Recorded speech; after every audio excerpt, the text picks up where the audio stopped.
I had just seen a picture of Jessica that she was tagged in on Facebook and realized that I hadn't seen her in about 3 or 4 years.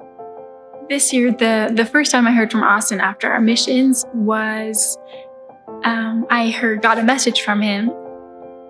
So I reached out to her, see how she's been doing, how her mission was. And we just started talking a little bit and catching up. And then he asked me to go on a date. And I just was excited to catch up with an old friend.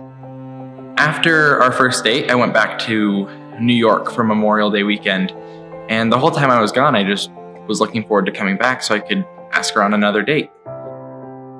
And finally, one day, we hiked the Y. And at the bottom, I asked him finally and said, "Are we dating?" And he said, "Well, what do you think?" And I said, "Yeah, I think so."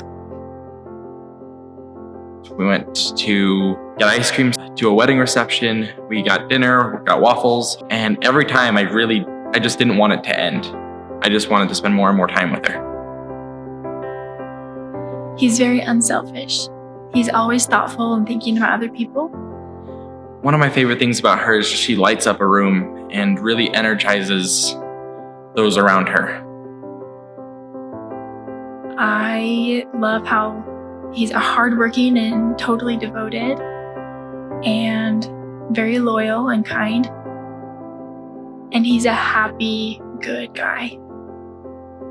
One of my favorite things at the end of a day, just spend some time with her, because that was really energizing and really helped me feel just happier and just ready for the rest of the day and gave me the energy I needed. Well, this took me a lot longer to figure out than it did for him. It actually came pretty quickly for me. Just the more I spent time with her, the less I wanted to leave. I didn't know the end from the beginning that I wanted to marry him right away, but it was very gradual for me. And I just remember always feeling good about taking the next step. And like I said, with each time not wanting to say goodbye and how it got harder and harder every single time, I just knew that I never wanted to say goodbye. And I'd always felt good about where we were at and to take the next step. I knew that we had a future together. And as I realized that was because I loved her, I just knew that I wanted to be with her forever. Well, I remember at the end of a long day, we were going back to my apartment and to study.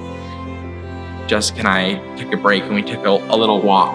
I also worked with Zach to set up the location. I had him take some tea lights and set them up in the shape of a heart right next to a waterfall on the south side of BYU campus. It was definitely very dark outside, and I realized what was going on when I saw tea lights on the sidewalk in the shape of a heart. And so he took me by the hand and we were inside the heart of tea lights, and he said a lot of really sweet things. We got there and I got on one knee and asked her to marry me. And that was a very easy question. I said yes. That was one of the best feelings that I can remember. Ever since we got engaged, I've just been looking forward to January 2nd, 2020.